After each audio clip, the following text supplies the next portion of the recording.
ನಮಸ್ತೆ ಸ್ನೇಹಿತರೆ. ಕೇಂದ್ರ ಸರ್ಕಾರದ ಬುಡಕಟ್ಟು ವ್ಯವಹಾರಗಳ ಸಚಿವಾಲಯ ಅಂದರೆ ministry of tribal affairs. So ಈ ಒಂದು ಮಿನಿಸ್ಟ್ರಿಯ ಅಂಡರಲ್ಲಿ ಬರ್ತಕ್ಕಂಥ Eklavya model residential schools, Eklavya ಮಾದರಿ ವಸತಿ ಶಾಲೆಗಳಲ್ಲಿ ಖಾಲಿರ್ತಕ್ಕಂಥ ಟ್ರೈನ್ಡ್ ಗ್ರ್ಯಾಜುಯೇಟ್ ಟೀಚರ್ಸ್ ಅಂದರೆ TGT ಹುದ್ದೆಗಳಿಗೆ ಸುಮಾರು 5660 ಹುದ್ದೆಗಳು ಏನು ವೇಕೆನ್ಸಿ ಇದ್ದಾವೆ ದೇಶದಾದ್ಯಂತ. ಸೊ ಈ ಎಲ್ಲ ಹುದ್ದೆಗಳಿಗೆ ನೇಮಕಾತಿಗೆ ಅಧಿಸೂಚನೆಯನ್ನು ಹೊರಡಿಸಿರುವಂಥದ್ದು. ಹಾಗಾಗಿ ಈ ಒಂದು ಹುದ್ದೆಗಳಿಗೆ ಯಾರೆಲ್ಲ ಅರ್ಜಿಯನ್ನು ಸಲ್ಲಿಸ್ಬೋದು, ಸೊ ಎಜುಕೇಷನಲ್ ಕ್ವಾಲಿಫಿಕೇಷನ್ ಏನಿರಬೇಕು, ಸೊ ಎಲ್ಲದರ ಬಗ್ಗೆ ಮಾಹಿತಿಯನ್ನು ನಾನು ಈ ಒಂದು ವಿಡಿಯೋದಲ್ಲಿ ತಿಳಿಸಿಕೊಡ್ತೇನೆ. ಸೊ ವಿಡಿಯೋವನ್ನು ಕೊನೆ ತನಕ ಪೂರ್ತಿಯಾಗಿ ನೋಡಿ. ಸೊ ಎಲ್ಲದಕ್ಕೂ ಮುಂಚೆ ಯಾರೆಲ್ಲ ನಮ್ಮ ಚಾನಲನ್ನು ಈವರೆಗೆ ಸಬ್ಸ್ಕ್ರೈಬ್ ಮಾಡ್ಕೊಂಡಿಲ್ಲ ದಯವಿಟ್ಟು ಸಬ್ಸ್ಕ್ರೈಬ್ ಮಾಡ್ಕೊಳ್ಳಿ. ಸೊ ಸ್ನೇಹಿತರೆ, ಈಗಾಗಲೇ ಹೇಳಿದ ಹಾಗೆ ಕೇಂದ್ರ ಸರ್ಕಾರದ ಮಿನಿಸ್ಟ್ರಿ ಆಫ್ ಟ್ರೈಬಲ್ ಅಫೇರ್ಸ್ ಅಂದರೆ ಬುಡಕಟ್ಟು ವ್ಯವಹಾರಗಳ ಸಚಿವಾಲಯ. ಸೊ ಈ ಒಂದು ಸಚಿವಾಲಯ ಡೈರೆಕ್ಟಾಗಿ ಫಂಡಿಂಗ್ ಮಾಡ್ತಕ್ಕಂಥ Eklavya model residential schools, so ಇದರಲ್ಲಿ ಖಾಲಿರ್ತಕ್ಕಂಥ ಟ್ರೈನ್ಡ್ ಗ್ರ್ಯಾಜುಯೇಟ್ ಟೀಚರ್ಸ್ ಅಂದರೆ TGT ಹುದ್ದೆಗಳಿಗೆ. ಸೊ ನಮ್ಮ ಕರ್ನಾಟಕದಲ್ಲಿ ಏನು ಪದವೀಧರ ಪ್ರಾಥಮಿಕ ಶಾಲಾ ಶಿಕ್ಷಕರಿದ್ದಾರೆ ಅಂದರೆ GPSTR ಇದಕ್ಕೆ ಈಕ್ವಲೆಂಟ್ ಆದಂತಹ ಈ ಒಂದು ಹುದ್ದೆಗಳಿಗೆ TGT ಹುದ್ದೆಗಳಿಗೆ ಈ ಒಂದು ನೇಮಕಾತಿಗೆ ಅಧಿಸೂಚನೆಯನ್ನು ಹೊರಡಿಸಿರುವಂಥದ್ದು. ಸೊ ಇದು ದೇಶದಾದ್ಯಂತ ನಡೆಯುವಂತಹ ನೇಮಕಾತಿ. ಸೊ ಒಟ್ಟು 5660 ಹುದ್ದೆಗಳಿಗೆ ನೇಮಕಾತಿ ನಡೀಲಿಕ್ಕಿದೆ. ಸೊ ನಮ್ಮ ಕರ್ನಾಟಕದಲ್ಲೂ ಕೂಡ ಬೆಳಗಾವಿ ಆಗಿರ್ಬೋದು, ಬಳ್ಳಾರಿ, ಚಾಮರಾಜನಗರ, ಚಿಕ್ಕಮಗಳೂರು, ಚಿತ್ರದುರ್ಗ, ಕಲಬುರಗಿ, ಕೊಡಗು, ಮೈಸೂರು, ರಾಯಚೂರು, ತುಮಕೂರು, ಸೊ ಹಾಗೂ ಯಾದಗಿರಿ, ಸೊ ಈ ಎಲ್ಲ ಜಿಲ್ಲೆಗಳಲ್ಲಿ ಸೊ ಏಕಲವ್ಯ ಮಾದರಿ ಶಾಲೆಗಳು ಇರುವಂಥದ್ದು, ಮಾದರಿ ವಸತಿ ಶಾಲೆಗಳು ಇರುವಂಥದ್ದು. ಸೊ ಇಲ್ಲ ಕರ್ನಾಟಕದಲ್ಲಿ ಕೂಡ ವೇಕೆನ್ಸಿ ಇದೆ. ಸೊ ಆಲ್ ಓವರ್ ಇಂಡಿಯಾ 5660 ಹುದ್ದೆಗಳಿಗೆ ಈ ಒಂದು ರಿಕ್ರೂಟ್ಮೆಂಟ್ ನಡಲಿಕ್ಕಿರೋದು, ನೇಮಕಾತಿ ನಡಲಿಕ್ಕಿರುವಂಥದ್ದು. ಸೊ ಈ ಒಂದು ನೇಮಕಾತಿಯ ಬಗ್ಗೆ ನಾನು ಡೀಟೇಲ್ಡ್ ನೋಟಿಫಿಕೇಷನ್ ನಾನಿಲ್ಲಿ ಡಿಸ್ಕಸ್ ಮಾಡ್ತೇನೆ. ಸೊ ಯಾರೆಲ್ಲ ಅರ್ಜಿಯನ್ನು ಸಲ್ಲಿಸ್ಬೋದು, ಸೊ ಯಾವ ಥರ ಸಿಲೆಬಸ್ ಇರುತ್ತೆ, ಸೊ ಯಾವ ಥರ ಪ್ರಿಪೇರ್ ಆಗಬೇಕು, ಸೊ ಸಿಲೆಬಸ್ಸನ್ನು ನೀವು ಯಾವ ಥರ ಓದ್ಕೊಳ್ಬೇಕು, ಸೊ ಎಲ್ಲದರ ಬಗ್ಗೆ ವಿಸ್ತೃತವಾದಂಥ ಮಾಹಿತಿಯನ್ನು ಸೊ ಇದರಲ್ಲಿ ಒದಗಿಸ್ತೇನೆ. ಸೊ ಇದರ ಡೀಟೇಲ್ಡ್ ನೋಟಿಫಿಕೇಷನ್ ಈ ರೀತಿ ಇದೆ. So Eklavya model residence schools EMRS ಅಂತ ಶಾರ್ಟ್ ಫಾರ್ಮಲ್ಲಿ ಕರಿತೇವೆ. ಸೊ ಇದು ಕೇಂದ್ರ ಸರ್ಕಾರದ ಅಡಿಯಲ್ಲಿ ಬರ್ತಕ್ಕಂಥ ಒಂದು ಶಾಲೆಗಳು ನಮ್ಮ ಕರ್ನಾಟಕದಲ್ಲೂ ಕೂಡ ಇದೆ. ಈಗಾಗಲೇ ಹೇಳಿದ್ದೇನೆ ಯಾವ್ಯಾವ ಜಿಲ್ಲೆಗಳಿದೆ. ಸೊ ಎಲ್ಲ ಹುದ್ದೆಗಳಿಗೆ ಅರ್ಜಿಯನ್ನು ಸಲ್ಲಿಸಲಿಕ್ಕೆ ಆನ್ಲೈನ್ ಅಪ್ಲಿಕೇಶನ್ ಮುಖಾಂತರ ಅರ್ಜಿಯನ್ನು ಸಲ್ಲಿಸಬೇಕು. ಸೊ ಆನ್ಲೈನ್ ಅಪ್ಲಿಕೇಶನ್ ಈಗಾಗಲೇ ಸ್ಟಾರ್ಟ್ ಆಗಿ ಹೋಗಿದೆ, ಪ್ರಾರಂಭ ಆಗಿ ಹೋಗಿದೆ. ಸೊ ಈಗಾಗಲೇ ಆನ್ಲೈನ್ ಅಪ್ಲಿಕೇಶನ್ ಲಿಂಕ್ ಓಪನ್ ಇದೆ. ಸೊ ಈ ಒಂದು ಹುದ್ದೆಗಳಿಗೆ ಅರ್ಜಿಯನ್ನು ಸಲ್ಲಿಸಲಿಕ್ಕೆ ಕೊನೆಯ ದಿನಾಂಕ ಅಂದರೆ ಲಾಸ್ಟ್ ಡೇಟ್ 18 ಆಗಸ್ಟ್ 2023ರವರೆಗೆ ನೀವು ಈ ಒಂದು ಹುದ್ದೆಗಳಿಗೆ ಅರ್ಜಿಯನ್ನು ಸಲ್ಲಿಸ್ಬೋದು. 18 ಆಗಸ್ಟ್ 2023ರವರೆಗೆ ಅರ್ಜಿಯನ್ನು ಸಲ್ಲಿಸ್ಬೋದು. ಸೊ ಹಾಗಾಗಿ ಈ ಒಂದು ಅರ್ಜಿಯನ್ನು ಸಲ್ಲಿಸಿದ ನಂತರ ಈ ಹುದ್ದೆಗಳಿಗೆ ಅರ್ಜಿ ಶುಲ್ಕವನ್ನು ಕೂಡ ಇಟ್ಟಿರುವಂಥದ್ದು. ಸೊ ಇಲ್ಲಿ TGT ಹುದ್ದೆಗಳಿಗೆ ಜನರಲ್ ಮೆರಿಟ್ ಹಾಗೆಯೇ OBC ವರ್ಗದ ಅಭ್ಯರ್ಥಿಗಳಿಗೆ 1,500 ರೂಪಾಯಿಗಳ ಅರ್ಜಿ ಶುಲ್ಕವನ್ನು ಇಟ್ಟಿರುವಂಥದ್ದು. ಸ್ವಲ್ಪ ಜಾಸ್ತಿನೇ ಇಟ್ಟಿದ್ದಾರೆ, ತುಂಬ ಜಾಸ್ತಿನೇ ಇಟ್ಟಿದ್ದಾರೆ. 1,500 ರೂಪಾಯಿಗಳ ಅರ್ಜಿ ಶುಲ್ಕವನ್ನು ಇಟ್ಟಿದ್ದಾರೆ. ಯಾರಿಗೆ? ಜನರಲ್ ಮೆರಿಟ್ ಮತ್ತು OBC ವರ್ಗದ ಅಭ್ಯರ್ಥಿಗಳಿಗೆ. ಹಾಗೆಯೇ ಇಲ್ಲಿ SC ST ಹಾಗೆಯೇ PWD ಕ್ಯಾಂಡಿಡೇಟ್ಸ್ಗಳಿಗೆ ಸೊ ಇವರಿಗೆ ಯಾವುದೇ ಅರ್ಜಿ ಶುಲ್ಕ ಇರೋದಿಲ್ಲ. So no fee required to be paid by candidates belonging to SC ST and PWD candidates. So PWD candidates ಅಂತೇಳಿದ್ರೆ ವಿಶೇಷಚೇತನ ಅಭ್ಯರ್ಥಿಗಳು, ಅಂಗವಿಕಲ ಅಭ್ಯರ್ಥಿಗಳು, ವಿಕಲಚೇತನ ಅಭ್ಯರ್ಥಿಗಳು, ಹಾಗೆಯೇ SC ST ಅಭ್ಯರ್ಥಿಗಳು ಯಾವುದೇ ಅರ್ಜಿ ಶುಲ್ಕವನ್ನು ಪಾವತಿಸಬೇಕಾದಂತಹ ಅವಶ್ಯಕತೆ ಇಲ್ಲ, ಯಾವುದೇ ಅರ್ಜಿ ಶುಲ್ಕ ಇರೋದಿಲ್ಲ. ಸೊ ಅರ್ಜಿ ಶುಲ್ಕವನ್ನು ಪಾವತಿಸಬೇಕಾಗಿರೋದು ಯಾರು? ಇಲ್ಲಿ ಜನರಲ್ ಮೆರಿಟ್ ಮತ್ತು OBC ಮೆರಿಟ್ ಕ್ಯಾಂಡಿಡೇಟ್ಸ್ಗಳು ಮಾತ್ರ. ಸೊ ಹಾಗಿದ್ರೆ ಈ ಒಂದು ನೇಮಕಾತಿಗೆ ಪರೀಕ್ಷೆ ಯಾವಾಗ ನಡೀತದೆ, ಯಾವಾಗ ನಡೆಸ್ತಾರೆ ಅಂತ ಹೇಳಿದ್ರೆ, so will be notified on NESTS website. So ಇದನ್ನು ಎಕ್ಸಾಮ್ ಡೇಟನ್ನು ಎಕ್ಸಾಕ್ಟ್ ಡೇಟನ್ನು ಮೆನ್ಷನ್ ಮಾಡಿಲ್ಲ. So will be notified later ಅಂತ ಕೊಟ್ಟಿದ್ದಾರೆ. ಸೊ ಪರೀಕ್ಷೆಗೆ ಸಾಕಷ್ಟು ಸಮಯಕ್ಕೆ ಮುಂಚಿತವಾಗಿ ನಿಮಗೆ ಇಂಟಿಮೇಷನ್ ಮಾಡ್ತಾರೆ, ಯಾವಾಗ ಎಕ್ಸಾಮ್ ನಡೀಲಿಕ್ಕಿದೆ ಅನ್ನೋದ್ರ ಬಗ್ಗೆ ನಿಮಗೆ ಇಂಟಿಮೇಷನ್ ಮಾಡ್ತಾರೆ. ಸೊ ಈ ಹುದ್ದೆಗಳಿಗೆ ಆನ್ಲೈನ್ ಮುಖಾಂತರ ಅರ್ಜಿಯನ್ನು ಸಲ್ಲಿಸಬೇಕು. ಅರ್ಜಿ ಶುಲ್ಕವನ್ನು ಕೂಡ ಆನ್ಲೈನ್ ಮುಖಾಂತರನೇ ಪಾವತಿಸಬೇಕು, ಆಫ್ಲೈನ್ ಮುಖಾಂತರ ಪಾವತಿಸಲಿಕ್ಕೆ ಅವಕಾಶವಿಲ್ಲ. ಆನ್ಲೈನ್ ಮುಖಾಂತರ ಅಂತ ಹೇಳಿದರೆ ಡೆಬಿಟ್ ಕಾರ್ಡ್ ಆಗಿರ್ಬೋದು, ಕ್ರೆಡಿಟ್ ಕಾರ್ಡ್ ಆಗಿರ್ಬೋದು, ಇಂಟರ್ನೆಟ್ ಬ್ಯಾಂಕಿಂಗ್ ಆಗಿರ್ಬೋದು, UPI ಆಗಿರ್ಬೋದು, ಹಾಗೆಯೇ ಬೇರೆ ಬೇರೆ ವ್ಯಾಲೆಟ್ಗಳ ಮುಖಾಂತರ ಕೂಡ ನೀವು ಆನ್ಲೈನ್ ಮುಖಾಂತರ ಅರ್ಜಿ ಶುಲ್ಕವನ್ನು ಪಾವತಿಸಬಹುದು. ಸೊ ಈ ಒಂದು ಹುದ್ದೆಗಳಿಗೆ ಅರ್ಜಿಯನ್ನು ಸಲ್ಲಿಸುವಂತಹ ವೆಬ್ಸೈಟ್ ಯಾವುದಂತ ಹೇಳಿದರೆ ಅದು ಇಲ್ಲಿ ಕೆಳಗಡೆ ಕೊಟ್ಟಿರ್ತಕ್ಕಂಥ ವೆಬ್ಸೈಟ್ EMRSನ ಅಧಿಕೃತ website, ministry of tribal affairs ಇದರ ಅಧಿಕೃತ ವೆಬ್ಸೈಟ್, ಅಲ್ಲಿ ಹೋಗಿ ನೀವು ಆನ್ಲೈನ್ ಮುಖಾಂತರ ಅರ್ಜಿಯನ್ನು ಸಲ್ಲಿಸಬೇಕಾಗ್ತದೆ. ಸೊ ಇನ್ನು ಎಷ್ಟೆಷ್ಟು ವೇಕೆನ್ಸಿಗಳು ಇದ್ದಾವೆ? ಸೊ ಒಟ್ಟು ಈಗಾಗಲೇ ಹೇಳಿದ್ದೇನೆ, ದೇಶದಾದ್ಯಂತ 5660 ಹುದ್ದೆಗಳಿಗೆ ವೇಕೆನ್ಸಿ ಇದೆ. ಅಷ್ಟು ರಿಕ್ರೂಟ್ಮೆಂಟ್ ನಡೀತಾ ಇದೆ ಈ ಟೈಮಲ್ಲಿ. ಸೊ ಹಾಗಾಗಿ ಇಲ್ಲಿ ಸ್ಟೇಟ್ ವೈಸ್ ಡೀಟೇಲ್ಡ್ ವೇಕೆನ್ಸಿಯನ್ನು ಕೊಟ್ಟಿಲ್ಲ. ಸ್ಟೇಟ್ ವೈಸ್ ಎಷ್ಟೆಷ್ಟು ಇದೆ ಅದನ್ನು ಕೊಟ್ಟಿಲ್ಲ. So all over India TGT ಹುದ್ದೆಗಳು 5660 ಹುದ್ದೆಗಳು ಖಾಲಿ ಇದ್ದಾವೆ. ಸೊ ಅದರಲ್ಲಿ ಈಗ ಟ್ರೈನ್ಡ್ ಗ್ರ್ಯಾಜುಯೇಟ್ ಟೀಚರ್ಸ್ ಹುದ್ದೆ, ಇದು ಗ್ರೂಪ್ ಬಿ ವ್ಯಾಪ್ತಿಯಲ್ಲಿ ಬರುವಂಥ ಹುದ್ದೆಗಳು. ನಮ್ಮ ಕರ್ನಾಟಕದಲ್ಲಿ ಏನು ಹೈಸ್ಕೂಲ್ ಟೀಚರ್ಸ್ ಇದ್ದಾರೆ, ಸೊ ಇವರು ಕೂಡ ಗ್ರೂಪ್ ಬಿ ವ್ಯಾಪ್ತಿಯಲ್ಲಿ ಬರುವಂಥ ಶಿಕ್ಷಕರಾಗಿರ್ತಾರೆ. ಸೊ ಅದೇ ರೀತಿ ಇಲ್ಲಿ ಟ್ರೈನ್ಡ್ ಗ್ರ್ಯಾಜುಯೇಟ್ ಟೀಚರ್ಸ್ ಕೂಡ ಗ್ರೂಪ್ ಬಿ ವ್ಯಾಪ್ತಿಯಲ್ಲಿ ಬರ್ತಾರೆ, ಕೇಂದ್ರ ಸರ್ಕಾರದ ಗ್ರೂಪ್ ಬಿ ನೌಕರರ ವ್ಯಾಪ್ತಿಯಲ್ಲಿ ಬರ್ತಾರೆ. ಸೊ ಟ್ರೈನ್ಡ್ ಗ್ರ್ಯಾಜುಯೇಟ್ ಟೀಚರ್ಸ್ ಹುದ್ದೆಗಳು, ಸೊ ಬೇರೆ ಬೇರೆ ಇಲ್ಲಿ ವೇಕೆನ್ಸಿ ಇದೆ, ಬೇರೆ ಬೇರೆ ಲ್ಯಾಂಗ್ವೇಜ್ ಆಗಿರ್ಬೋದು. ಸೊ ಹಾಗೆಯೇ ಇಲ್ಲಿ social studies, maths and science, so ಈ ಥರ ಬೇರೆ ಬೇರೆ ಸಬ್ಜೆಕ್ಟ್ಗಳಿಗೆ ಇಲ್ಲಿ ವೇಕೆನ್ಸಿಯನ್ನು ಕೊಟ್ಟಿದ್ದಾರೆ. ಸೊ ಇಲ್ಲಿ English, Hindi, maths, social studies and science, so ಒಟ್ಟಾಗಿ ಈ ವಿಷಯಗಳು ಸೇರಿ 3311 ಹುದ್ದೆಗಳು ವೇಕೆನ್ಸಿ ಇದ್ದಾವೆ. ಸೊ ಹಾಗೆಯೇ ಟ್ರೈನ್ಡ್ ಗ್ರ್ಯಾಜುಯೇಟ್ ಟೀಚರ್ಸ್, ಸೊ ಹಾಗೆಯೇ ಥರ್ಡ್ ಲ್ಯಾಂಗ್ವೇಜ್, ಸೊ ಇದು ಲ್ಯಾಂಗ್ವೇಜ್ ಟೀಚರ್ಸ್ ವೇಕೆನ್ಸಿಗಳು ಒಟ್ಟು 652 ಇದೆ. ಅದರಲ್ಲಿ ನಮ್ಮ ಕನ್ನಡ ಲ್ಯಾಂಗ್ವೇಜಲ್ಲಿ ಒಟ್ಟು 24 ಹುದ್ದೆಗಳು ವೇಕೆನ್ಸಿ ಇದೆ. ಒಟ್ಟು 24 ಹುದ್ದೆಗಳು Kannada language teachers, so TGT ಹುದ್ದೆಗಳಲ್ಲಿ ವೇಕೆನ್ಸಿ ಇದೆ. ಸೊ ಮುಂದುವರಿದು ಈಗ TGT ಹುದ್ದೆಗಳು ಕೇವಲ ಲ್ಯಾಂಗ್ವೇಜ್ ಮತ್ತು ಭಾಷೆ ಮತ್ತು ವಿಷಯಗಳಿಗೆ ಅಷ್ಟೇ ಅಲ್ಲದೆ, ಸೊ ಕೆಲವೊಂದಿಷ್ಟು ಇಲ್ಲಿ PET ಟೀಚರ್ಸ್ ಆಗಿರ್ಬೋದು, miscellaneous category of teachers.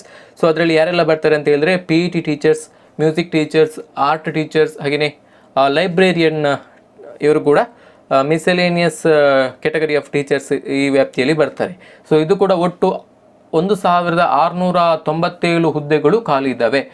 So PET teachers, music teachers, art teachers, ಹಾಗೆಯೇ ಲೈಬ್ರೇರಿಯನ್ಗಳು ಸೇರಿ ಒಟ್ಟು 1697 ಹುದ್ದೆಗಳು ವೇಕೆನ್ಸಿ ಇದ್ದಾವೆ. ಸೊ ಒಟ್ಟಾಗಿ 5660 ಹುದ್ದೆಗಳು, ಬೋಧಕ ಹುದ್ದೆಗಳು ಏಕಲವ್ಯ ಮಾದರಿ ವಸತಿ ಶಾಲೆಗಳಲ್ಲಿ ಖಾಲಿ ಇರುವಂಥದ್ದು. ಸೊ ಎಲ್ಲ ಹುದ್ದೆಗಳಿಗೆ ಸೊ ಈ ಬಾರಿ ನೇಮಕಾತಿ ನಡೀಲಿಕ್ಕೆ ಇರುವಂಥದ್ದು.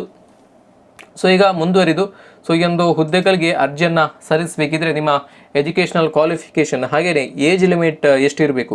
ಸೊ ಮೊದಲನೇದಾಗಿ age limit. So age limit ಈ ಒಂದು ಹುದ್ದೆಗಳಿಗೆ ಅರ್ಜಿಯನ್ನು ಸಲ್ಲಿಸಬೇಕಿದ್ರೆ 35 ವರ್ಷ ಗರಿಷ್ಠ ವಯೋಮಿತಿಯನ್ನು ನಿಗದಿಪಡಿಸಿದ್ದಾರೆ. ಇದು ಯಾರಿಗೆ? ಜನರಲ್ ಮೆರಿಟ್ ಕ್ಯಾಂಡಿಡೇಟ್ಸ್ಗಳಿಗೆ 35 ವರ್ಷಗಳ ಗರಿಷ್ಠ ವಯೋಮಿತಿಯನ್ನು ನಿಗದಿಪಡಿಸಿದ್ದಾರೆ. GM ಕ್ಯಾಂಡಿಡೇಟ್ಸ್ಗಳಿಗೆ 35 ವರ್ಷಗಳ ಗರಿಷ್ಠ ವಯೋಮಿತಿ.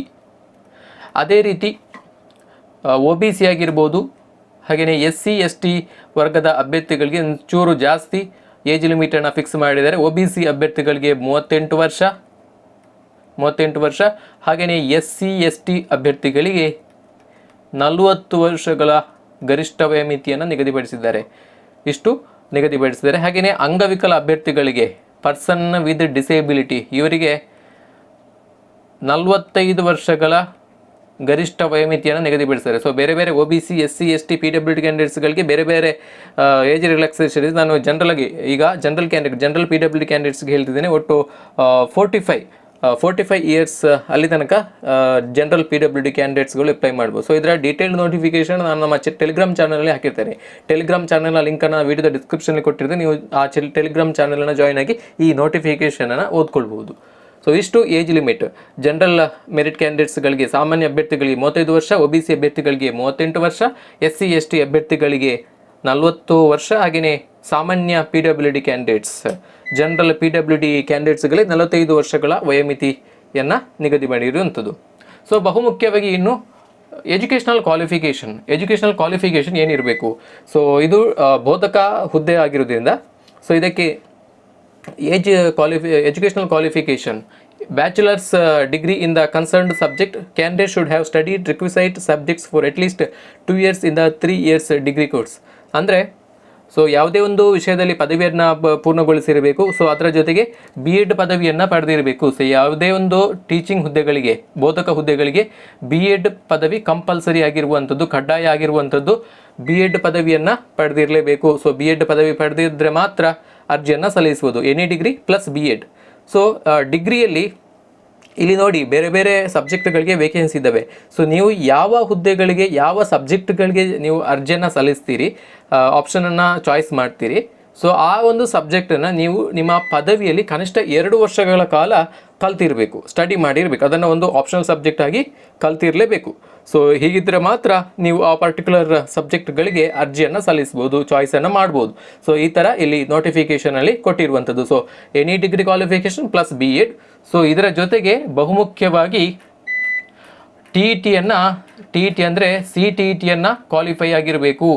ಸೊ ಇದು ಸೆಂಟ್ರಲ್ ಗೌರ್ಮೆಂಟ್ ಜಾಬ್ ಆಗಿರೋದ್ರಿಂದ, ಟೀಚಿಂಗ್ ಪೋಸ್ಟ್ ಆಗಿರೋದ್ರಿಂದ ನೀವು CTET ಪರೀಕ್ಷೆಯನ್ನು ಕ್ವಾಲಿಫೈ ಆಗಿದ್ದರೆ ಮಾತ್ರ ಅರ್ಜಿಯನ್ನು ಸಲ್ಲಿಸ್ಬೋದು. In case of candidates applying for the post of TGTs they should have valid CTET certificate. So ಇದನ್ನು ಇಲ್ಲಿ ಮೆನ್ಷನ್ ಮಾಡಿರುವಂಥದ್ದು. ಸೊ ಈ ಹುದ್ದೆಗಳಿಗೆ ಅರ್ಜಿಯನ್ನು ಸಲ್ಲಿಸಬೇಕಿದ್ರೆ ನೀವು CTET ಕ್ವಾಲಿಫೈ ಆಗಿರಬೇಕು, ಆ ಕ್ವಾಲಿಫೈ ಸರ್ಟಿಫಿಕೇಟ್ ನಿಮ್ಮಲ್ಲಿ ಇರಬೇಕು. ಸೊ ಹೀಗಿದ್ದರೆ ಮಾತ್ರ ಈ ಹುದ್ದೆಗಳಿಗೆ ಅರ್ಜಿಯನ್ನು ಸಲ್ಲಿಸ್ಬೋದು. ಸೊ ಗಮನವಿಟ್ಟು ಕೇಳಿ, any degree qualification plus B.Ed, degree plus B.Ed plus CTET. So ಇಷ್ಟಿದ್ರೆ ಮಾತ್ರ ನೀವು ಅರ್ಜಿಯನ್ನು ಸಲ್ಲಿಸ್ಬೋದು. B.Ed plus TET, B.Ed plus CTET ಇದ್ದರೆ ಮಾತ್ರ ಅರ್ಜಿಯನ್ನು ಸಲ್ಲಿಸ್ಬೋದು. ನೀವು ಕರ್ನಾಟಕ TET ಕ್ವಾಲಿಫೈ ಆಗಿದ್ದರೆ ಸೊ ಈ ಹುದ್ದೆಗಳಿಗೆ ಅರ್ಜಿಯನ್ನು ಸಲ್ಲಿಸಲಿಕ್ಕೆ ಬರಲ್ಲ. ನೀವು CTET ಹುದ್ದೆ ಪರೀಕ್ಷೆಯನ್ನೇ ಕ್ವಾಲಿಫೈ ಆಗಿರಬೇಕು. ವ್ಯಾಲಿಡ್ CTET ಕ್ವಾಲಿಫಿಕೇಷನ್ ಸರ್ಟಿಫಿಕೇಟ್ ಇದ್ದರೆ ಮಾತ್ರ ಅರ್ಜಿಯನ್ನು ಸಲ್ಲಿಸ್ಬೋದು. ಸೊ ಈ ಥರ ಕ್ಲಿಯರ್ ಆಯ್ತಲ್ಲ, ಎಜುಕೇಷನಲ್ ಕ್ವಾಲಿಫಿಕೇಷನ್ ಕ್ಲಿಯರ್ ಆಯಿತು. B.Ed plus CTET. ಸೊ ಇದು ಟೀಚಿಂಗ್ ಹುದ್ದೆಗಳಿಗೆ. ಸೊ ಇದಲ್ಲದೆ ಟೀಚಿಂಗಲ್ಲಿ ಮಿಸೆಲೇನಿಯಸ್ ಕ್ಯಾಟಗರಿಯಲ್ಲಿ ಬರುವಂತಹ ಕೆಲವೊಂದಿಷ್ಟು ಟೀಚಿಂಗ್ ಹುದ್ದೆಗಳು, ಅದು ಯಾವುದಪ್ಪ ಅಂತ ಹೇಳಿದ್ರೆ PET ಟೀಚರ್ಸ್. ಸೊ ಅವರು PET ಫಿಸಿಕಲ್ ಎಜುಕೇಷನ್ ಕೋರ್ಸನ್ನು ಮಾಡಿರಬೇಕು, BPEd ಕೋರ್ಸನ್ನು ಮಾಡಿರಬೇಕು, ಎಜುಕೇಷನ್ ಕೋರ್ಸನ್ನು ಮಾಡಿರಬೇಕು. ಹಾಗೆಯೇ ಮ್ಯೂಸಿಕ್ ಟೀಚರ್ಸ್ ಇವರು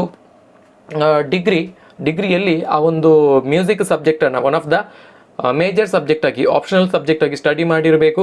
ಸೊ 3 ವರ್ಷ ಕೂಡ ಸ್ಟಡಿ ಮಾಡಿರಬೇಕು. ಹಾಗೆಯೇ TGT ಆರ್ಟ್ ಟೀಚರ್ಸ್ಗಳು ಈ ಹುದ್ದೆಗಳಿಗೆ ಅರ್ಜಿಯನ್ನು ಸಲ್ಲಿಸಬೇಕಿದ್ರೆ ಇವರು ಕೂಡ ಡಿಗ್ರಿ ಪ್ಲಸ್ B.Ed ಅಲ್ಲಿ ಫೈನ್ ಆರ್ಟ್ಸ್ ಈ ಒಂದು ಸಬ್ಜೆಕ್ಟನ್ನು ಸ್ಟಡಿ ಮಾಡಿರಬೇಕು. ಸೊ ಈ ಥರ ಇದ್ದರೆ ಮಾತ್ರ ಅರ್ಜಿಯನ್ನು ಸಲ್ಲಿಸ್ಬೋದು. ಸೊ ಹಾಗೆಯೇ ಟೀಚರ್ ಫಿಸಿಕಲ್ ಎಜುಕೇಷನ್ ಟೀಚರ್ಸ್ ಇವರು ಕೂಡ bachelor degree in physical education from a recognised university ಇದನ್ನು ಮಾಡಿರಬೇಕು, ಈ ಕೋರ್ಸನ್ನು ಮಾಡಿರಬೇಕು. ಸೊ ಹಾಗೆಯೇ TGT ಲೈಬ್ರೇರಿಯನ್ ಹುದ್ದೆಗಳಿಗೆ ಅರ್ಜಿಯನ್ನು ಸಲ್ಲಿಸಬೇಕಿದ್ರೆ ಸೊ ಇದಕ್ಕೆ ಕೂಡ ಏಜ್ ಲಿಮಿಟ್ 35 ವರ್ಷನೇ ಇದೆ. So degree in library science from a recognised university. So ಹಾಗೆಯೇ graduation with 1 year diploma in library science from a recognised university. So ಇವರು ಲೈಬ್ರರಿ ಸೈನ್ಸಲ್ಲಿ ಬ್ಯಾಚುಲರ್ ಡಿಗ್ರಿಯನ್ನು ಪಡೆದಿರಬೇಕು, ಅಥವಾ degree with diploma in library science, so DLIAC ಅಂತ ಕರಿತೇವೆ. So ಈ ಕೋರ್ಸನ್ನು ಮಾಡಿದರೆ ಮಾತ್ರ ಲೈಬ್ರೇರಿಯನ್ ಹುದ್ದೆಗಳಿಗೆ ಅರ್ಜಿಯನ್ನು ಸಲ್ಲಿಸಬಹುದು. ಸೊ ಈ ಥರ ಎಜುಕೇಷನ್ ಕ್ವಾಲಿಫಿಕೇಷನನ್ನು ಅವರು ನಿಗದಿ ಮಾಡಿರುವಂಥದ್ದು. ಸೊ ಎಜುಕೇಷನ್ ಕ್ವಾಲಿಫಿಕೇಷನ್ ಕ್ಲಿಯರ್ ಆಯಿತು. B.Ed plus degree plus B.Ed plus CTET teaching ಹುದ್ದೆಗಳಿಗೆ. ಸೊ ಅದೇ ರೀತಿ ಮಿಸೆಲೇನಿಯಸ್ ಕ್ಯಾಟಗರಿಯಲ್ಲಿ ಬರುವಂತಹ ಟೀಚಿಂಗ್ ಹುದ್ದೆಗಳಿಗೆ ಅಲ್ಲಿ ನಿಮಗೆ CTET ಬೇಕಾಗಿಲ್ಲ. ಕೇವಲ ನೀವು ಸಂಬಂಧಪಟ್ಟಂತಹ ವಿಷಯದಲ್ಲಿ ಪದವಿ ಮತ್ತು B.Ed ಕೋರ್ಸನ್ನು ಮಾಡಿದರೆ ನೀವು ಇದಕ್ಕೆ ಅರ್ಜಿಯನ್ನು ಸಲ್ಲಿಸ್ಬೋದು. ಸೊ ಇವಿಷ್ಟು ಈ ಒಂದು ಎಜುಕೇಷನಲ್ ಕ್ವಾಲಿಫಿಕೇಷನ್ ಬಗ್ಗೆ.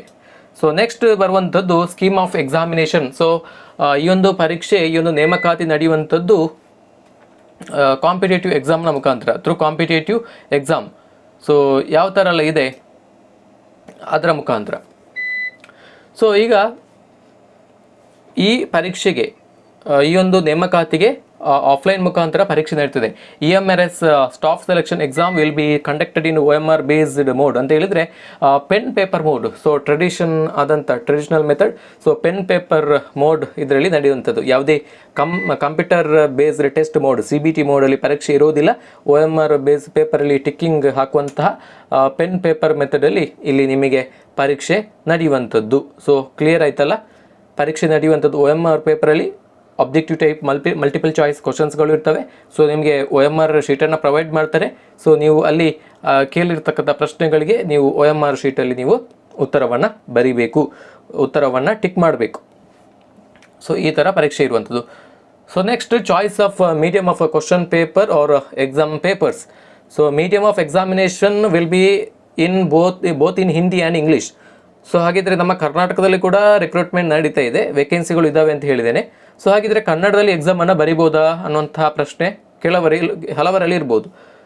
ಸೊ ಹಾಗಾಗಿ ಇಲ್ಲಿ ಕನ್ನಡದಲ್ಲಿ ಬರಲಿಕ್ಕೆ ಅವಕಾಶ ಇಲ್ಲ. ಸೊ ಇಲ್ಲಿ ಇರುವಂಥದ್ದು ಇಂಗ್ಲೀಷ್ ಮತ್ತು ಹಿಂದಿಯಲ್ಲಿ ಮಾತ್ರ ಬರಿಬೋದು. So question paper version will be in English and Hindi only. So bilingual ಆಗಿರ್ತದೆ, English and Hindi only. However, in case of DGT's miscellaneous category, teachers and hostel warden and language competency test in part 6 will be conducted in regional language opted by the candidates. So ಇದರಲ್ಲಿ ಏನು further ಆಗಿ ಏನಿದೆ, ನಿಮಗೆ language competency ಒಂದು test ಅಂತ ಇದೆ. So ಆ ಒಂದು ಸಿಲೆಬಸಲ್ಲಿ ಇನ್ಕ್ಲೂಡ್ ಮಾಡಿರುವಂಥದ್ದು. ಸೊ ಸಿಲೆಬಸನ್ನು ನೆಕ್ಸ್ಟ್ ನಾನು ಡೀಟೇಲ್ ಆಗಿ ಹೇಳ್ತೇನೆ. ಸೊ ಅಲ್ಲಿ ನಾನು ಡೀಟೇಲ್ ಆಗಿ ಹೇಳ್ತೇನೆ. ಸೊ ಅಲ್ಲಿ ನೀವು ರೀಜ್ನಲ್ ಲ್ಯಾಂಗ್ವೇಜನ್ನು ಚಾಯ್ಸ್ ಮಾಡಬೇಕು. ನೀವು ಯಾವ ಸ್ಟೇಟಿಗೆ ಸಂಬಂಧಪಟ್ಟಿದ್ದೀರಿ, ಯಾವ ಸ್ಟೇಟಿಗೆ ನೀವು ಅಪ್ಲೈ ಮಾಡ್ತೀರಿ. ಸೊ ಕರ್ನಾಟಕದವರಾಗಿದ್ದರೆ ಕರ್ನಾಟಕಕ್ಕೆ ಅಪ್ಲೈ ಮಾಡಬೇಕು. ಸೊ ಇವರು ಕನ್ನಡವನ್ನು, ನಮ್ಮ ಕರ್ನಾಟಕದಲ್ಲಿ ಕನ್ನಡವನ್ನು ಒಂದು ರೀಜ್ನಲ್ ಲ್ಯಾಂಗ್ವೇಜ್ ಆಗಿ, ಸೊ ಥರ್ಡ್ ಲ್ಯಾಂಗ್ವೇಜ್ ಆಗಿ ಇವರು ಅಲ್ಲಿ ಆಪ್ಟ್ ಮಾಡಬೇಕು. ಸೊ ಈ ಥರ ಪರೀಕ್ಷೆ ಇರುವಂಥದ್ದು. ಸೊ ನೆಕ್ಸ್ಟ್ ಪರೀಕ್ಷೆ ಎಷ್ಟು ಮಾರ್ಕ್ಸಿಗೆ ನಡೀತದೆ? ಸೊ TGT ಹುದ್ದೆಗಳಿಗೆ ಪರೀಕ್ಷೆ ನಡೆಯುವಂಥದ್ದು ಒಟ್ಟು 150 ಅಂಕಗಳಿಗೆ. ಸೊ ಅದರಲ್ಲಿ ಎಕ್ಸಾಮ್ ಇರುವಂಥದ್ದು ಒಬ್ಜೆಕ್ಟಿವ್ ಟೈಪ್ಸ್ ಕ್ವಶನ್ಸ್ಗಳು ಇರುವಂಥದ್ದು 120 ಅಂಕಗಳಿಗೆ. ಸೊ ಹಾಗೆಯೇ ಲ್ಯಾಂಗ್ವೇಜ್ ಕಾಂಪಿಟೆನ್ಸಿ ಟೆಸ್ಟ್, ಸೊ ಇದು ಕೂಡ 30 ಮಾರ್ಕ್ಸ್ಗಳಿಗಿರೋದು. ಸೊ ಒಟ್ಟಾಗಿ 150 ಅಂಕಗಳಿಗೆ ಈ ಒಂದು ಪರೀಕ್ಷೆ ನಡೀತದೆ. ಒಟ್ಟಾಗಿ 150 ಅಂಕಗಳಿಗೆ TGT ಹುದ್ದೆಗಳಿಗೆ ಪರೀಕ್ಷೆ ನಡೆಯುವಂಥದ್ದು. ಸೊ ಇಲ್ಲಿ 120 ಮಾರ್ಕ್ಸ್ಗಳನ್ನು ಏನು ಒಬ್ಜೆಕ್ಟಿವ್ ಟೈಪ್ ಕ್ವಶನ್ಸ್ಗಳಿವೆ. ಸೊ ಲ್ಯಾಂಗ್ವೇಜ್ ಕೂಡ ಒಬ್ಜೆಕ್ಟಿವ್ ಟೈಪ್ ಕ್ವಶನ್ಸ್ಗಳೇ ಇರ್ತದೆ. ಸೊ ಯಾವ ರೀತಿ ಡಿವೈಡ್ ಮಾಡಿದ್ದಾರೆ ಅನ್ನೋದನ್ನು ನೋಡಿದ್ರೆ, ಸೊ ಇಲ್ಲಿ 120 ಮಾರ್ಕ್ಸನ್ನು ಕೆಲವು 5 ಸೆಕ್ಷನ್ಗಳಾಗಿ ಡಿವೈಡ್ ಮಾಡಿದ್ದಾರೆ. 120 ಅಂಕಗಳನ್ನು 5 ಸೆಕ್ಷನ್ ಆಗಿ ಡಿವೈಡ್ ಮಾಡಿದ್ದಾರೆ. ಸೊ ಇನ್ನೊಂದು ಲಾಸ್ಟ್ ಪಾರ್ಟ್ 6 ಅದು ಸಪ್ರೇಟಾಗಿ ಲ್ಯಾಂಗ್ವೇಜ್ ಕಾಂಪಿಟೆನ್ಸಿಗೆ ಇರುವಂಥದ್ದು. ಸೊ ಈಗ 120 ಮಾರ್ಕ್ಸ್ಗಳನ್ನು 5 ಪಾರ್ಟ್ಗಳಾಗಿ 5 ಸೆಕ್ಷನ್ಗಳಾಗಿ ಡಿವೈಡ್ ಮಾಡಿರೋದು. ಸೊ ಅದರಲ್ಲಿ ಮೊದಲನೇದು part 1 general awareness. So general ಅವೇರ್ನೆಸ್ಸಿಗೆ ಸಂಬಂಧಪಟ್ಟಂಥ ಪ್ರಶ್ನೆಗಳು. ಸೊ ಸಾಮಾನ್ಯ ಜ್ಞಾನ ಅಂತ ಹೇಳಿದ್ರೆ ಅದರಲ್ಲಿ ಪ್ರಚಲಿತ ವಿದ್ಯಮಾನಗಳು ಬಂತು. ಸೊ ಇತಿಹಾಸ ಬಂತು, ವಿಜ್ಞಾನ ಬಂತು, ಭೂಗೋಳಶಾಸ್ತ್ರ ಬಂತು, ಅರ್ಥಶಾಸ್ತ್ರ ಬಂತು, ಸೊ ಸಮಾಜಶಾಸ್ತ್ರ ಬಂತು, ಎಲ್ಲವೂ ಬಂತು ಯಾವುದರಲ್ಲಿ? ಜನರಲ್ ಅವೇರ್ನೆಸ್ಸಲ್ಲಿ. ಸೊ ಎಲ್ಲದರ ನಾಲೆಜ್ ನಿಮಗೆ ಗೊತ್ತಿರಬೇಕು. ಸೊ ಪ್ರಚಲಿತ ವಿದ್ಯಮಾನ ಅಂತೇಳಿದ್ರೆ ಕಳೆದ ಡಿಸೆಂಬರ್ ತಿಂಗಳಿಂದ, ಕಳೆದ ವರ್ಷ 2022 ನವೆಂಬರ್ ಡಿಸೆಂಬರ್ ತಿಂಗಳಿಂದ ಅಪ್ ಟು ನಿಮ್ಮ ಎಕ್ಸಾಮ್ ಯಾವಾಗ ಆಗ್ತದೆ, ಒಂದು ವೇಳೆ ನಿಮ್ಮ ಎಕ್ಸಾಮ್ ಅಕ್ಟೋಬರ್ ಅಥವಾ ಸೆಪ್ಟೆಂಬರ್ ಅಥವಾ ಅಕ್ಟೋಬರ್ ತಿಂಗಳಲ್ಲಿ ನಡೆದಿದ್ರೆ, ಸೊ ಆ ಡೇಟಿಗೆ ಸಂಬಂಧಪಟ್ಟಂತೆ ಅವಿಷ್ಟು ನಿಮಗೆ ಪ್ರಚಲಿತ ವಿದ್ಯಮಾನಗಳು ಗೊತ್ತಿರಬೇಕು. ಸೊ ಎಷ್ಟೆಲ್ಲ ಬೇರೆ ಬೇರೆ ಪ್ರಶಸ್ತಿಗಳು, ಸೊ ಸುದ್ದಿಯಲ್ಲಿರುವಂತಹ ವ್ಯಕ್ತಿಗಳು, ಸೊ ವಿವಿಧ ಸೂಚ್ಯಂಕಗಳು, ಇಂಡೆಕ್ಸ್ಗಳು, ಸೊ ಗ್ಲೋಬಲ್ ಇಂಡೆಕ್ಸ್ಗಳು, ಸೊ ಹಾಗೆಯೇ ಬೇರೆ ಬೇರೆ ಜಾಗತಿಕ ಆಗಿರ್ಬೋದು, ರಾಷ್ಟ್ರ ಆಗಿರ್ಬೋದು, ರಾಜ್ಯ ಮಟ್ಟದಲ್ಲಿ ನಡೆಯುವಂತಹ ವಿದ್ಯಮಾನಗಳು, ಹಾಗೆಯೇ ನಮ್ಮ ರಾಜ್ಯ ಸರ್ಕಾರ, ಕೇಂದ್ರ ಸರ್ಕಾರದ ಯೋಜನೆಗಳು, ಸೊ ಎಲ್ಲದರ ಬಗ್ಗೆ ಮಾಹಿತಿ ನಿಮಗೆ ಇರಬೇಕು. ಸೊ ಅದನ್ನು ನಾವು ಪ್ರಚಲಿತ ವಿದ್ಯಮಾನಗಳಂತ ಕರಿತೇವೆ. ಸೊ ಈ ಸೆಕ್ಷನ್ ಒಟ್ಟು 10 ಅಂಕಗಳಿರ್ತವೆ. ಸೊ 10 ಪ್ರಶ್ನೆಗಳು ಕೂಡ ಇರ್ತವೆ. 10 ಪ್ರಶ್ನೆಗಳು 10 ಅಂಕಗಳು. ಸೊ ಪ್ರತಿ ಪ್ರಶ್ನೆ ಕೂಡ 1 ಅಂಕಗಳು ಇರ್ತವೆ. So general awareness 10 ಅಂಕಗಳಿಗೆ. ಸೊ ಹಾಗೆಯೇ ಪಾರ್ಟ್ 2 ಅಲ್ಲಿ ರೀಸನಿಂಗ್ ಎಬಿಲಿಟಿ. ಸೊ ಇದು ಕೂಡ 10 ಪ್ರಶ್ನೆಗಳು 10 ಅಂಕಗಳು, ಪ್ರತಿ ಪ್ರಶ್ನೆಗೆ 1 ಅಂಕ. ಸೊ ನೆಕ್ಸ್ಟ್ ಬರುವಂಥದ್ದು ಇಲ್ಲಿ knowledge of ICT. So ICT ಅಂತ ಹೇಳಿದ್ರೆ information and communication technology. So ಇದು ಬೇಸಿಕ್ಕಾಗಿ ನಿಮಗೆ ಕಂಪ್ಯೂಟರ್ ಏನು ಟೆಕ್ನಾಲಜಿ ಏನಿದೆ, ಸೊ ಇನ್ಫಾರ್ಮೇಷನ್ ಟೆಕ್ನಾಲಜಿ ಏನಿದೆ, ಮಾಹಿತಿ ಮತ್ತು ತಂತ್ರಜ್ಞಾನ, ಸೊ ಇದಕ್ಕೆ ಸಂಬಂಧಪಟ್ಟಂಥ ಪ್ರಶ್ನೆಗಳು ಬರ್ತವೆ. ಸೊ ಕಂಪ್ಯೂಟರ್ ರಿಲೇಟೆಡ್ ಕ್ವಶನ್ಸ್ಗಳು ಕೂಡ ಇಲ್ಲಿ ಕೇಳುವಂಥ ಸಾಧ್ಯತೆ ಇದೆ. ಸೊ ಇದು ಕೂಡ 10 ಪ್ರಶ್ನೆಗಳು, ಪ್ರತಿ ಪ್ರಶ್ನೆಗೆ 1 ಅಂಕ, ಒಟ್ಟು 10 ಅಂಕಗಳು ಈ ಒಂದು ಸೆಕ್ಷನಲ್ಲಿ ಇರುವಂಥದ್ದು. ಮುಂದಿನ ಪಾರ್ಟ್ 4 ಟೀಚಿಂಗ್ ಆ್ಯಪ್ಟಿಟ್ಯೂಡ್. ಸೊ ಇಲ್ಲಿ ನಿಮಗೆ ಟೀಚಿಂಗ್ಗೆ ಸಂಬಂಧಪಟ್ಟಂತಹ ಆ್ಯಪ್ಟಿಟ್ಯೂಡ್ ಪ್ರಶ್ನೆಗಳು, ಸೊ ಅಲ್ಲಿ ಬೋಧನಾಶಾಸ್ತ್ರಕ್ಕೆ ಸಂಬಂಧಪಟ್ಟಂತಹ ಪ್ರಶ್ನೆಗಳು ನಿಮಗೆ ಬರುವಂಥ ಸಾಧ್ಯತೆ ಇದೆ. ಸೊ ಇದು ಕೂಡ 10 ಪ್ರಶ್ನೆಗಳು 10 ಅಂಕಗಳಿಗೆ ಪ್ರಶ್ನೆಗಳು ಬರ್ತವೆ. ಸೊ ನೆಕ್ಸ್ಟ್ ಬರುವಂಥದ್ದು ಡೊಮೈನ್ ನಾಲೆಜ್. ಸೊ ನೀವು ಇಲ್ಲಿ ಯಾವ ಸಬ್ಜೆಕ್ಟಿಗೆ ಅಪ್ಲೈ ಮಾಡ್ತೀರಿ ಆ ಒಂದು ಸಬ್ಜೆಕ್ಟನ್ನು ಡೊಮೈನ್ ಸಬ್ಜೆಕ್ಟ್ ಅಂತ ಕರಿತೇವೆ. ಸೊ ಒಂದು ವೇಳೆ ನೀವು ಇಂಗ್ಲೀಷ್ ಸಬ್ಜೆಕ್ಟಿಗೆ ಅಪ್ಲೈ ಮಾಡೋದಿದ್ರೆ, ಸೊ ನಿಮಗೆ ಅಲ್ಲಿ domain subject English, optional English, ನಿಮಗೆ ಡೊಮೈನ್ ಸಬ್ಜೆಕ್ಟ್. ಸೊ ಅದಕ್ಕೆ ಸಂಬಂಧಪಟ್ಟಂತಹ ಪ್ರಶ್ನೆಗಳು ಬರ್ತವೆ. ಸೊ ನೆಕ್ಸ್ಟ್ ಇಲ್ಲಿ ನಿಮಗೆ ಒಂದು ವೇಳೆ ನೀವು ವಿಜ್ಞಾನ ಮತ್ತು ಗಣಿತವನ್ನು ಚಾಯ್ಸ್ ಮಾಡಿದರೆ ನೀವಲ್ಲಿ ನಿಮಗೆ domain subject maths and science, ಅಲ್ಲಿ ನಿಮಗೆ ವಿಜ್ಞಾನಕ್ಕೆ ಸಂಬಂಧಪಟ್ಟಂಥ ಪ್ರಶ್ನೆಗಳು ಬರ್ತವೆ. ಸೊ ಈ ಥರ ಪ್ರಶ್ನೆಗಳು ಇರುವಂಥದ್ದು. ಸೊ ಮುಖ್ಯವಾಗಿ ನೀವು ಈ ಪರೀಕ್ಷೆಗೆ ಈ ಹುದ್ದೆಗಳಿಗೆ ಒಂದಕ್ಕಿಂತ ಹೆಚ್ಚು ಸಬ್ಜೆಕ್ಟ್ಗಳಿಗೆ ಅರ್ಜಿಯನ್ನು ಹಾಕುವಂತಿಲ್ಲ. ಸೊ ನೀವು ಫಾರ್ ಎಕ್ಸಾಂಪಲ್ BA ಮಾಡಿದರೆ B.Edನ್ನು ಮಾಡಿದರೆ, ಸೊ ನೀವು ಅಲ್ಲಿ BAಯಲ್ಲಿ ಆಪ್ಷನಲ್ ಇಂಗ್ಲೀಷ್ ಮತ್ತು ಯಾವುದಾದ್ರೂ ಸೋಷಿಯಲ್ ಸಬ್ಜೆಕ್ಟ್, ಹಿಸ್ಟ್ರಿ ಆಗಿರ್ಬೋದು, ಏನು ಸೋಷಿಯಲ್ ಸಬ್ಜೆಕ್ಟ್ ಆಗಿರ್ಬೋದು. ಸೊ ಎರಡಕ್ಕೂ ಕೂಡ ಅಪ್ಲೈ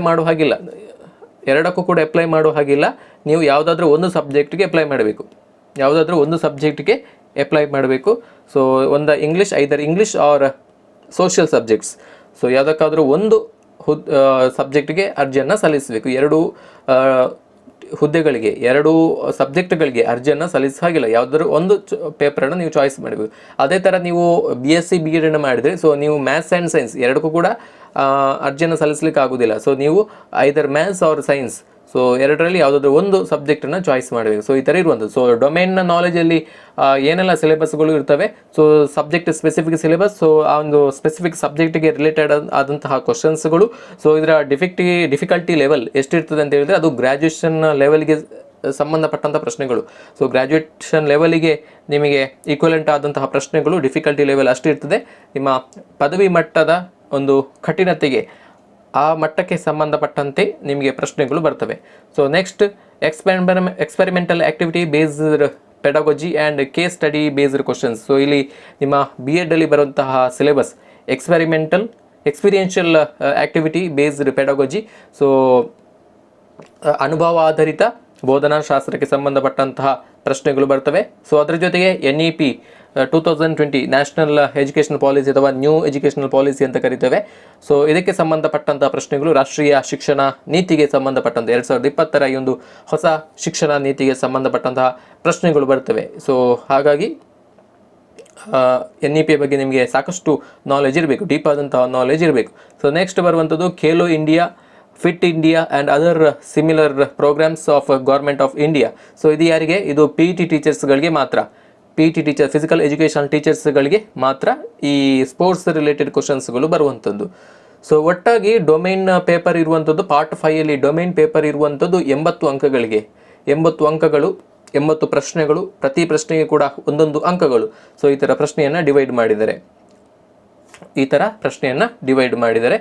ಸೊ ಒಟ್ಟು 120 ಅಂಕಗಳಿಗೆ ಇಲ್ಲಿ ಪರೀಕ್ಷೆ ನಡೆಯುವಂಥದ್ದು. ಸೊ ಇದರ ಜೊತೆಗೆ ಲ್ಯಾಂಗ್ವೇಜ್ ಕಾಂಪಿಟೆನ್ಸಿ ಕೂಡ ಇದೆ ಪಾರ್ಟ್ 6ಅಲ್ಲಿ. ಲ್ಯಾಂಗ್ವೇಜ್ ಕಾಂಪಿಟೆನ್ಸಿ ಕೂಡ ಇದೆ. ಸೊ ಇದು ಲ್ಯಾಂಗ್ವೇಜ್ ಕಾಂಪಿಟೆನ್ಸಿಯನ್ನು ಇಲ್ಲಿ ಯಾಕೆ ಇಟ್ಟಿದ್ದಾರೆ ಅಂತ ಹೇಳಿದ್ರೆ, ಇಲ್ಲಿ ನಿಮ್ಮ ಇದು ಕ್ವಾಲಿಫೈಯಿಂಗ್ಗೆ ಬೇಕಾಗಿರುವಂಥ ಪರೀಕ್ಷೆ, ಕ್ವಾಲಿಫೈ ಇನ್ ನೇಚರ್. ಸೊ ಈ ಪಾರ್ಟ್ ಇರುವಂಥದ್ದು ಕ್ವಾಲಿಫೈ ಇನ್ ನೇಚರ್, ಈ ಪರೀಕ್ಷೆ ಇರುವಂಥದ್ದು. ಯಾಕೆ ಇಲ್ಲಿ ಏನು ನೀವು ಸ್ಕೋರ್ ಮಾಡ್ತೀರಿ, ಸೊ ಇಲ್ಲಿ ಕಟ್ ಆಫನ್ನು ನಿಗದಿ ಮಾಡಿರುವಂಥದ್ದು. ಸೊ ಇಲ್ಲಿ ಕೂಡ ಈ ಸೆಕ್ಷನಲ್ಲಿ ಕೂಡ ಒಟ್ಟು 30 ಪ್ರಶ್ನೆಗಳು ಇರ್ತವೆ. ಸೊ ಇದರಲ್ಲಿ 3 ಭಾಷೆಗಳಿಗೆ ಸಂಬಂಧಪಟ್ಟಂತೆ ಪ್ರಶ್ನೆಗಳು ಬರ್ತವೆ. ಇಂಗ್ಲೀಷ್, ಹಿಂದಿ, ಹಾಗೆಯೇ ಒಂದು ರೀಜ್ನಲ್ ಲ್ಯಾಂಗ್ವೇಜ್. ಸೊ ಕನ್ನಡ ಆದರೆ ಕನ್ನಡ, ಬೇರೆ ಲ್ಯಾಂಗ್ವೇಜ್ ಆದರೆ ಬೇರೆ ಲ್ಯಾಂಗ್ವೇಜ್. ಸೊ ನಮ್ಮ ಕನ್ನಡದ ಅಭ್ಯರ್ಥಿಗಳು ಇಂಗ್ಲೀಷ್, ಹಿಂದಿ ಆ್ಯಂಡ್ ಕನ್ನಡನ ಚಾಯ್ಸ್ ಮಾಡಬೇಕು. ಸೊ ಇವರಿಗೆ ಪ್ರತಿ ಭಾಷೆಯಿಂದ 10 ಪ್ರಶ್ನೆಗಳು ಬರ್ತವೆ. 10 ಪ್ರಶ್ನೆಗಳು, ಒಟ್ಟು 30 ಪ್ರಶ್ನೆಗಳು. ಇಂಗ್ಲೀಷಿಂದ 10, ಹಿಂದಿಯಿಂದ 10, ಹಾಗೆಯೇ ನಮ್ಮ ಕನ್ನಡದಿಂದ 10 ಪ್ರಶ್ನೆಗಳು ಬರ್ತವೆ. ಒಟ್ಟು 30 ಪ್ರಶ್ನೆಗಳು. ಸೊ ಪ್ರತಿ ಪ್ರಶ್ನೆ ಕೂಡ 1 ಅಂಕ, ಒಟ್ಟು 30 ಪ್ರಶ್ನೆಗಳು. ಸೊ ಇಲ್ಲಿ ಪ್ರತಿಯೊಂದು ಭಾಷೆಯಲ್ಲಿ ಕೂಡ ನೀವು ಅಟ್ಲೀಸ್ಟ್ 40% ಮಾರ್ಕ್ಸನ್ನು ಸ್ಕೋರ್ ಮಾಡಬೇಕು. ಸೊ ಈಚ್ ಲ್ಯಾಂಗ್ವೇಜಲ್ಲಿ ಕ್ವಶನ್ಸ್ ಬರುವಂಥದ್ದು 10 ಕ್ವಶನ್ಸ್ಗಳು ಇರ್ತವೆ. ಸೊ ನೀವು ಅಟ್ಲೀಸ್ಟ್ 4 ಪ್ರಶ್ನೆಗಳಿಗೆ ಪ್ರತಿಯೊಂದು ಭಾಷೆಯಲ್ಲಿ ಕೂಡ ನೀವು ಕರೆಕ್ಟಾಗಿ ಆನ್ಸರನ್ನು ಮಾಡಬೇಕು. ಅಟ್ಲೀಸ್ಟ್ 40% ಮಾರ್ಕ್ಸನ್ನು ನೀವು ಸ್ಕೋರ್ ಮಾಡಿದರೆ ಮಾತ್ರ ಇಲ್ಲಿ ನೀವು ಮೇಲೆ ಏನು ಸಿಲೆಬಸ್ ಇದೆ, ಮೇಲೆ ಏನು ಪಾರ್ಟ್ಗಳಿದ್ದಾವೆ, ಸೊ ಕಾಂಪೊನೆಂಟ್ಸ್ಗಳಿದ್ದಾವೆ, ಪರೀಕ್ಷೆಯ ಕಾಂಪೊನೆಂಟ್ಸ್ಗಳಿದ್ದಾವೆ, ಪಾರ್ಟ್ 1ಇಂದ ಹಿಡಿದು ಪಾರ್ಟ್ 5 ತನಕ. ಸೊ ಅದನ್ನು ಕನ್ಸಿಡರ್ ಮಾಡ್ತಾರೆ. ಸೊ ಇಲ್ಲಿ ನೀವು 40% ಮಾರ್ಕ್ಸನ್ನು ತೆಗಲಿಲ್ಲ ನೀವು ಈ 3 ಭಾಷೆಯಲ್ಲಿ, ಸೊ ನಿಮ್ಮನ್ನು ಈ ನೇಮಕಾತಿಗೆ ಪರಿಗಣಿಸೋದೇ ಇಲ್ಲ, ನಿಮ್ಮ ಪೇಪರನ್ನು ವ್ಯಾಲ್ಯೂಯೇಷನ್ ಮಾಡೋದೇ ಇಲ್ಲ, ಕರೆಕ್ಷನ್ ಮಾಡೋದೇ ಇಲ್ಲ. ಸೊ ಹಾಗಾಗಿ ಇಲ್ಲೇ ನೀವು ರಿಜೆಕ್ಟ್ ಆಗಿಬಿಡ್ತೀರಿ.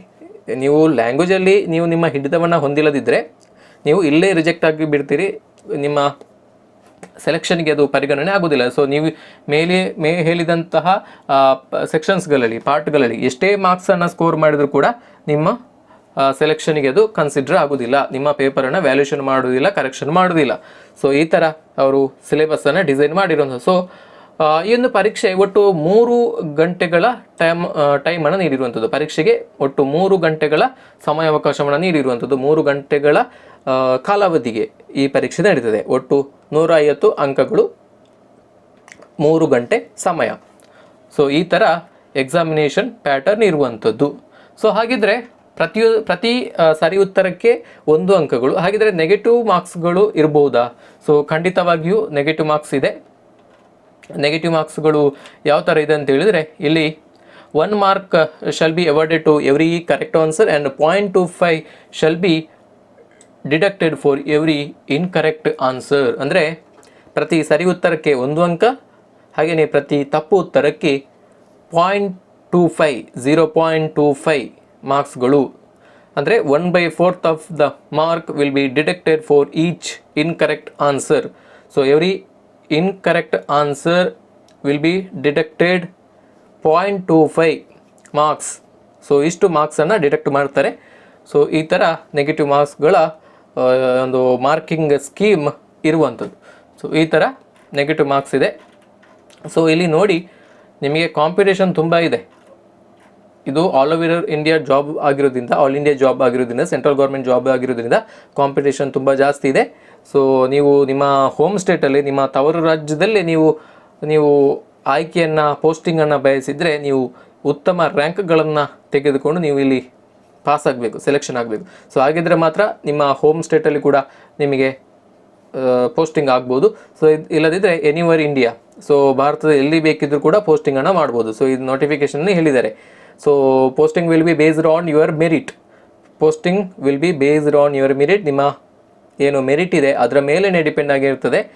ಸೊ ಹಾಗಾಗಿ ನೀವು ನಿಮ್ಮ ಹೋಮ್ ಸ್ಟೇಟಲ್ಲಿ, ನಿಮ್ಮ ಜಿಲ್ಲೆ, ನಿಮ್ಮ ರಾಜ್ಯದಲ್ಲೇ ಬೇಕಿದ್ದರೆ, ನಿಮಗೆ ಪೋಸ್ಟಿಂಗ್ ಬೇಕಿದ್ದರೆ ನೀವು ಅತ್ಯಂತ ಹೆಚ್ಚಿನ ಸ್ಕೋರನ್ನು ಮಾಡುವುದು ನಿಮಗೆ ಇಲ್ಲಿ ಅನಿವಾರ್ಯ ಆಗಿರುವಂಥದ್ದು.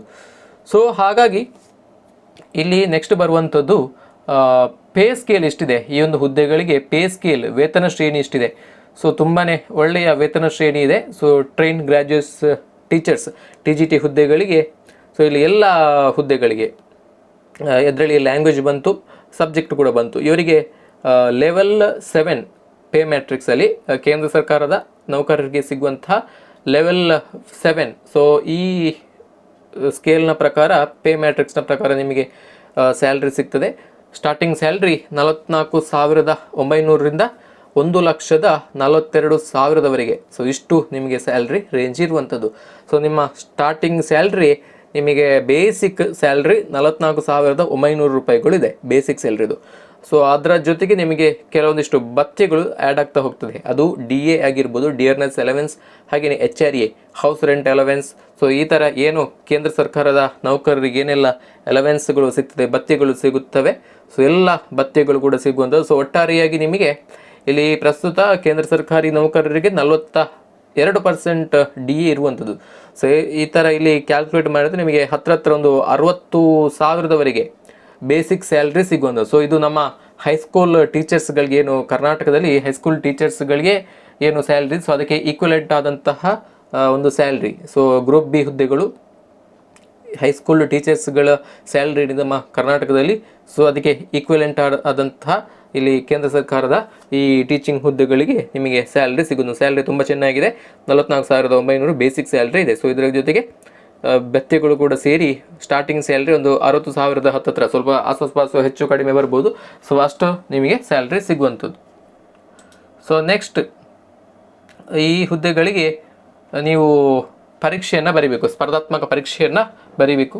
ಸೊ ಎಲ್ಲೆಲ್ಲಿ ಪರೀಕ್ಷಾ ಕೇಂದ್ರಗಳನ್ನು ನೀಡಿದ್ದಾರೆ ಅಂತ ಹೇಳಿದ್ರೆ, ಸೊ ಪರೀಕ್ಷಾ ಕೇಂದ್ರ ಇರುವಂಥ ನಮ್ಮ ಕರ್ನಾಟಕದಲ್ಲಿ ಕೇವಲ ಒಂದು ಕೇಂದ್ರದಲ್ಲಿ ಮಾತ್ರ, ಅದು ಬೆಂಗಳೂರಿನಲ್ಲಿ ಮಾತ್ರ ಪರೀಕ್ಷಾ ಕೇಂದ್ರಕ್ಕೆ ಅವಕಾಶವನ್ನು ನೀಡಿರುವಂಥದ್ದು, ಪರೀಕ್ಷಾ ಕೇಂದ್ರವನ್ನು ಒದಗಿಸಿರುವಂಥದ್ದು. ಕರ್ನಾಟಕದಲ್ಲಿ ಇರುವಂತಹ ಏಕೈಕ ಪರೀಕ್ಷಾ ಕೇಂದ್ರ ಅದು ಬೆಂಗಳೂರಿನಲ್ಲಿ ಮಾತ್ರ. ಬೆಂಗಳೂರಿನಲ್ಲಿ ನೀವು ಪರೀಕ್ಷೆಯನ್ನು ಬರೀಬೇಕು. ನೀವು ಆಲ್ ಓವರ್ ಕರ್ನಾಟಕ ಎಲ್ಲಿ ಬೇಕಿದ್ದರೂ ಯಾವ ಕ್ಯಾಂಡಿಡೇಟ್ಸ್ಗಳು ಆಗಿರಲಿ, ಸೊ ನೀವು ಬೆಂಗಳೂರಿನಲ್ಲಿ ಪರೀಕ್ಷಾ ಕೇಂದ್ರವನ್ನು ಆಯ್ದುಕೊಂಡು ಪರೀಕ್ಷೆಯನ್ನು ಬರೀಬೇಕು. ಸೊ ಈ ಥರ ಪರೀಕ್ಷಾ ಕೇಂದ್ರ ಇರುವಂಥದ್ದು. ಸೊ ಇನ್ನು ಈ ಹುದ್ದೆಗಳಿಗೆ ನೀವು ಯಾವ ಥರ ಅರ್ಜಿಯನ್ನು ಸಲ್ಲಿಸಬೇಕು? ಸೊ ಈಗಾಗಲೇ ಹೇಳಿದೆ, ಆನ್ಲೈನ್ ಮುಖಾಂತರ ಅರ್ಜಿಯನ್ನು ಸಲ್ಲಿಸಬೇಕು. ಸೊ ನೀವು ಈ ಒಂದು ಬುಡಕಟ್ಟು ವ್ಯವಹಾರಗಳ ಸಚಿವಾಲಯ, ಸೊ ಇದರ ಅಧಿಕೃತ ವೆಬ್ಸೈಟ್ emrs.tribal.gov.in ಏಕಲವ್ಯ ಮಾದರಿ ವಸತಿ ಶಾಲೆ ಇದರ ಅಧಿಕೃತ ವೆಬ್ಸೈಟ್ emrs.tribal.gov.in ಈ ಒಂದು ವೆಬ್ಸೈಟಿಗೆ ನೀವು ಭೇಟಿ ನೀಡಿ ಅಲ್ಲಿ ರಿಕ್ರೂಟ್ಮೆಂಟ್ ಅನ್ನುವಂತಹ ಒಂದು ಸೆಕ್ಷನನ್ನು ನೀವು ಕ್ಲಿಕ್ ಮಾಡಿದಾಗ, ಚಾಯ್ಸ್ ಮಾಡಿದಾಗ, ಆಪ್ಷನನ್ನು ಕ್ಲಿಕ್ ಮಾಡಿದಾಗ ನಿಮಗೆ ಅಲ್ಲಿ ರಿಕ್ರೂಟ್ಮೆಂಟಿಗೆ ಸಂಬಂಧಪಟ್ಟಂತಹ ಎಲ್ಲ ಡೀಟೇಲ್ಡ್ ನೋಟಿಫಿಕೇಷನ್ಗಾಗಿರ್ಬೋದು, ಪೋಸ್ಟ್ ವೈಸ್ ಏನು ವೇಕೆನ್ಸಿಗಳಿದ್ದಾವೆ, ಸೊ ಅವುಗಳ ಬಗ್ಗೆ ಮಾಹಿತಿ ಆಗಿರ್ಬೋದು, ಆನ್ಲೈನ್ ಅಪ್ಲಿಕೇಶನ್ ಲಿಂಕ್ ಆಗಿರ್ಬೋದು, ಎಲ್ಲವೂ ಸಿಗ್ತವೆ. ಸೊ ಈ ಒಂದು ಲಿಂಕ್ನ ಮುಖಾಂತರ ನೀವು ಈ ಹುದ್ದೆಗಳಿಗೆ ಅರ್ಜಿಯನ್ನು ಸಲ್ಲಿಸಲಿಕ್ಕೆ ಸಾಧ್ಯ ಇದೆ ಅಂತ ಹೇಳ್ತಾ, ಸೊ ಎಲ್ಲರೂ ದಯವಿಟ್ಟು ಲಾಸ್ಟ್ ಡೇಟ್ಗೆ ಬೇಕಾಗಿ ಕಾಯಬೇಡಿ. ಸೊ ಆ ಒಂದು ಸಂದರ್ಭದಲ್ಲಿ ನಿಮಗೆ ಸರ್ವರ್ ಪ್ರಾಬ್ಲಮ್ ಬರುವಂಥ ಸಾಧ್ಯತೆ ಇರೋದ್ರಿಂದ, ಸೊ ಈ ಒಂದು ಹುದ್ದೆಗಳಿಗೆ ಅರ್ಜಿಯನ್ನು ಸಲ್ಲಿಸಲಿಕ್ಕೆ ಬಯಸಿದಂತಹ ಎಲ್ಲ ಅಭ್ಯರ್ಥಿಗಳು ಕೂಡ ಸಾಧ್ಯವಾದಷ್ಟು ಬೇಗನೆ ಅರ್ಜಿಯನ್ನು ಸಲ್ಲಿಸಿ ಪರೀಕ್ಷಾ ಕೇಂದ್ರವನ್ನು ಕೂಡ ಚಾಯ್ಸ್ ಮಾಡಿ ಪರೀಕ್ಷಾ ಶುಲ್ಕವನ್ನು ಕೂಡ ಆನ್ಲೈನ್ ಮುಖಾಂತರ ಪಾವತಿ ಮಾಡಿ. ಸೊ ಈ ಒಂದು ನೇಮಕಾತಿಯ ಬಗ್ಗೆ ನಿಮಗೆ ಏನಾದರೂ ಡೌಟ್ ಇದ್ದರೆ ನೀವು ನಮ್ಮ ವಿಡಿಯೋದ ಕಮೆಂಟ್ ಸೆಕ್ಷನಲ್ಲಿ ಕೇಳ್ಬೋದು. ಸೊ ಸಾಧ್ಯವಾದಷ್ಟು ಎಲ್ಲ ಕಮೆಂಟ್ಸ್ಗಳಿಗೆ ಉತ್ತರವನ್ನು ನೀಡುವಂತಹ ಪ್ರಯತ್ನವನ್ನು ಮಾಡ್ತೇನೆ. So thank you so much. ನಮಸ್ತೆ.